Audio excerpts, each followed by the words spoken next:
Danish cancer research institute శాస్త్రవేత్తలు ఈ అధ్యయనం నిర్వహించారు.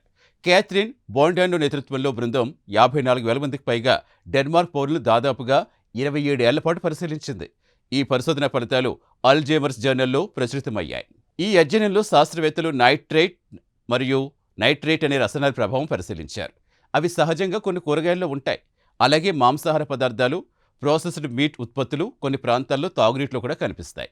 అయితే ఈ పదార్థాలు ఏ వనరుని శరీరంలోకి ప్రవేశిస్తాయనేది మాత్రం కీలకమని పరిశోధకులు గుర్తించారు. పరిశోధన ప్రకారం కూరగాయల ద్వారా ఎక్కువ నైట్రేట్ తీసుకున్న వారిలో డిమెన్షియా ప్రమాదం తక్కువగా కనిపించింది.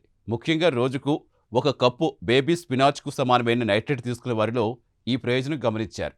దీనికి కారణం కూరగాయల్లో ఉండే విటమిన్స్, యాంటీ ఆక్సిడెంట్లు కావచ్చని సైంటిస్టులు అంటున్నారు. మరోవైపు ఎర్ర మాంసం, ప్రాసెస్డ్ మీట్ వంటి జంతు ఆధారిత ఆహారాలతో ఎక్కువ నైట్రేట్ లేదా నైట్రేట్ తీసుకున్న వారిలో డిమెన్షియా ప్రమాదం ఎక్కువగా కనిపించింది. కూరగాయల్లో ఉండే రక్షణాత్మక యాంటీ ఆక్సిడెంట్స్ ఈ ఆహారంలో లేకపోవడంతో మెదడుకు హాని కలిగించే కొన్ని రసాయనాలు ఏర్పడే అవకాశం ఉందని పరిశోధకులు భావిస్తున్నారు. అధ్యయనంలో అత్యంత ఆసక్తికర అంశం తాగునీటికి సంబంధించింది.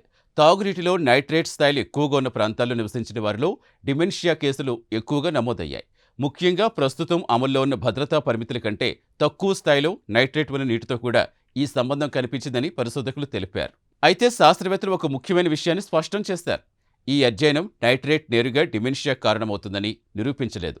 ఇది కేవలం ఒక సంబంధాన్ని మాత్రమే గుర్తించింది. అలాగే ఈ ఫలితాల ఆధారంగా ప్రజలు నీళ్లు తాగడం మానేయాల్సిన అవసరం లేదని పరిశోధకులు స్పష్టం చేశారు. వ్యక్తిగత స్థాయిలో ప్రమాదం చాలా స్వల్పంగానే ఉందని వారు తెలిపారు. చూస్తారుగా ఫ్రెండ్స్, డిమెన్షియా ప్రమాదాన్ని ప్రభావితం చేసే అంశాల్లో ఆహారపు అలవాట్లు, పర్యావరణ కారకాలు కూడా పాత్ర పోషించే అవకాశం ఉందని ఈ అధ్యయనం సూచిస్తోంది. ఈ విషయాన్ని మరింత లోతుగా అర్థం చేసుకునేందుకు Edith Cowan university, Danish cancer research institute శాస్త్రవేత్తలు 27 ఏళ్ల పాటు వేలాది మందిపై పరిశోధన జరిపారు. కూరగాయల ద్వారా తీసుకున్న నైట్రేట్ ప్రయోజనకరంగా కనిపించగా, ప్రాసెస్డ్ మాంసాహారం, తాగునీటితో వచ్చే నైట్రేట్ డిమెన్షియా ప్రమాదంతో సంబంధం కలిగి ఉండవచ్చని వారు గుర్తించారు. అయితే దీన్ని నిర్ధారించేందుకు మరిన్ని అధ్యయనాలు అవసరమని, ప్రస్తుతం ఉన్న ఫలితాలను జాగ్రత్తగా అర్థం చేసుకోవాలని శాస్త్రవేత్తలు సూచిస్తున్నారు. ఈ ప్రత్యేక కథనంపై మీ అభిప్రాయాలు కామెంట్ ద్వారా తెలపండి.